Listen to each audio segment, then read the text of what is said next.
मी अविनाश तिरमले आणि आजच्या एका स्पेशल ब्लॉग मध्ये तुम्हा सर्वांचं स्वागत आहे। स्पेशल ब्लॉग का आहे कारण आज आहे माझा वाढदिवस 21 जून आणि याच दिवशी आपलं computer world centre YouTube channel ज्यावरती 2 लाखापेक्षा जास्त सबस्क्रायबर आहेत ते मी क्रिएट केलेलं होतं 21 जून 2017 रोजी। आणि खूप जण मला विचारतात की तुम्ही कुठं राहता, तुमचं घर कसं आहे, सेटअप कसा आहे, कोणकोणत्या वस्तू आहेत, शिक्षण काय झालेलं आहे। मग मी विचार केला की आज एक स्पेशल दिवस आहे म्हणून सर्व गोष्टी या ब्लॉग मध्ये मी तुम्हाला सांगणार आहे। त्यामुळे ब्लॉग महत्त्वाचा आहे, स्पेशल आहे, त्यामुळे शेवटपर्यंत पाहत राहा। तर मी थोडक्यात माझ्याबद्दल माहिती सांगतो। तर मी आहे अविनाश तिरमले, मी एक गरीब कुटुंबातून बिलॉंग करतो। आम्ही 2 भाऊ बहीण आहोत, मी मोठा आहे, माझ्याहून एक लहान बहीण आहे। आणि जेव्हा मी 3 वर्षाचा होतो, बहीण 1.5 वर्षाची होती, तेव्हा आमचे वडील वारले आणि वडिलांची परिस्थिती खूप हालाकीची गरिबीची होती, त्यामुळे मी मामांकडे राहायला आलो। आणि मी आता मामाच्याच गावामध्ये राहतो। आणि मी आता कुठे राहतो तर धुळे जिल्ह्यातील शिरपूर तालुक्यातील बाडदे हे गाव जे प्रतिपंढरपूर बाडदे म्हणून ओळखलं जातं, म्हणजे मी खानदेशात राहतो। माझं जे प्रॉपर गाव आहे अंमळनेर तालुक्यात तांदळी म्हणून गाव आहे। काही आधीचे ब्लॉग जर कोणी पाहिले असतील त्यामध्ये मी दाखवलेलं आहे। तर ही झाली माझ्याबद्दलची माहिती। तर माझं शिक्षण काय झालेलं आहे तर मी MSc कम्प्युटर सायन्स केलेलं आहे आणि ते करण्यासाठी तर पैसेच नव्हते, परिस्थिती नव्हती, परंतु 10वी पर्यंत आईने कसं तरी शिक्षण केलं। याच गावातील शाळेत मी शिकलेलो आहे आणि पुढचं शिक्षणासाठी शिरपूर या ठिकाणी जावं लागायचं आणि फी पण खूप जास्त होती। तर मी कामाला जायचो, कापसाच्या गाड्या भरायला जायचो, शेतात निंदणी करायला, कापशी वेचायला, अशी खूप सारी कामं केलेली आहेत आणि इन्स्टॉलमध्ये फी भरून मी माझं शिक्षण केलेलं आहे। मी तुम्हाला माझा जो सेटअप आहे किंवा माझं जे घर आहे तर ते दाखवतो। तर हे आहे माझं घर, जे तुम्ही मागे पाहू शकता। 2011 मध्ये इंदिरा आवास योजनेमार्फत मंजूर झालेलं होतं। 68,000 रुपये मंजूर झालेले होते आणि हे घर बांधत असताना पत्र्याचं घर आहे। तर आम्ही फक्त मिस्त्री लावलेला होता जे गवंडी कामासाठी, आणि जे मजूर बिगारी म्हणून माणसं असतात तर ते आम्ही स्वतः होतो। मी, माझी बहीण, माझी आई आणि माझे आजी आजोबा जे आईचे आई वडील आहेत। तर हे घर आहे 12 बाय 30चं हे घर आहे।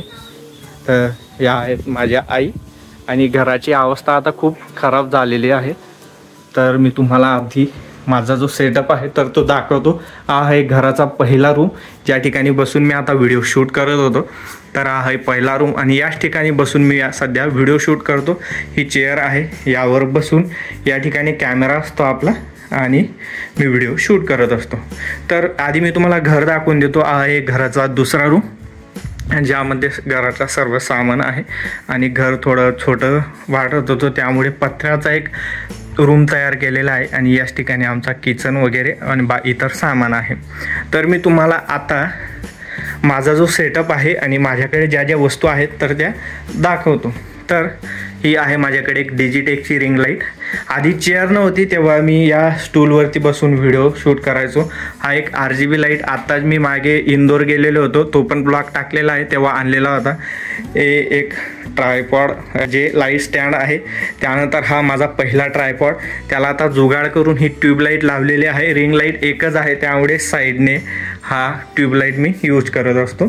त्यानंतर आताच मी 1.5 वर्षापूर्वी कॅमेरा घेतलेला आहे, फ्युजी फिल्मचा कॅमेरा आहे, त्याचं हे ट्रायपॉड। त्यानंतर माझ्याकडे एक टॅब आहे OnePlusचा। त्यानंतर हा एक दुसरा टॅब आहे, हा मोटोचा मोबाईल, हा OnePlusचा एक मोबाईल आहे। हा माझा पहिला मोबाईल होता जो यूट्यूबच्या पहिल्या पेमेंटवरती मी घेतलेला होता आणि सध्या मी वापरतो हॉलिलँडचा लार्क M2। तर एवढ्या सर्व वस्तू सध्या माझ्याकडे आहेत। आता माझी यूट्यूबची जर्नी कशी सुरू झाली होती तर 2017 साली जिओ फ्री होतं आणि मी विचार केला की आपल्याला काहीतरी करायचं आहे। मग मित्रांच्या मोबाईलमध्ये मी पाहत राहायचो, टेक्निकल सागर म्हणून एक यूट्यूब चॅनल आहे, तर ते चॅनल मी पाहायचो, हिंदी चॅनल आहे। आणि त्याचं इन्स्पायरेशन म्हणून मग मी विचार केला की मला टेक्निकलमध्ये थोडंसं इंटरेस्ट होता, तर मग मी यूट्यूब चॅनल सुरू करण्याचा प्रयत्न केला। परंतु यूट्यूब चॅनल सुरू करत असताना माझ्याकडे मोबाईलच नव्हता। मग मोबाईल घेण्यासाठी तर पैसेच नव्हते, कारण परिस्थिती नव्हती। मग मी गावात याबद्दल चर्चा केली तर एका मित्राने मला मोबाईल दिला होता, बंद पडलेला मोबाईल, की त्याने सांगितलं होतं की तू रिपेअर कर आणि कायमस्वरूपी तू ठेव। पण तो मोबाईल होता मोटोचा, अजूनही आहे माझ्याकडे, मी तुम्हाला दाखवतो. तर हा आहे तो मोटोचा मोबाईल. आणि मोटोचे मोबाईल तेव्हा रिपेअर वगैरे व्हायचे नाही, तर मी यूट्यूबमध्ये मित्रांच्या मोबाईलमध्ये व्हिडिओ वगैरे पाहून हा मोबाईल रिपेअर केला. एक पॉवर बँक मागितली आणि ती पॉवर बँक या मोबाईलला बायपास केली आणि अशा प्रकारचा हा मोबाईल आहे, आजही आहे. आठवण म्हणून मी ठेवलेला आहे, कारण सुरुवातच याच्याने झालेली होती. मी व्हिडिओ कसे शूट करायचो, तर ही खिडकी आहे, तर या खिडकीला या ठिकाणी ही पॉवर बँक ठेवायचो आणि येथे मोबाईलला मागे डबल टेप लावलेला होता आणि हा डबल टेप लावून मोबाईल इथे चिपकवायचो आणि या खिडकीच्या समोर मी उभा राहायचो. लाईट तिकडनं यायचा, तेव्हा तर एक पण लाईट नव्हता, ट्यूबलाईट पण नव्हता, आणि मग मी व्हिडिओ शूट करायचो. तर इथे अजूनही डबल टेपचे तुकडे आहेत, मी तुम्हाला थोडंसं झूम करून दाखवण्याचा प्रयत्न करतो. तर हे बघा, अजूनही या ठिकाणी तुकडे आहेत डबल टेपचे. आणि अशा प्रकारे मी माझा जो व्हिडिओ आहे तर तो इथून सुरुवात केलेली होती. त्यानंतर मागे एक पडदा लावायचो मी, मग तिथून मग मी इकडे ट्रान्सफर झालो. एक व्हिडिओ मी लावून देणार आहे, एक ओल्ड फुटेज आहे माझ्याकडे.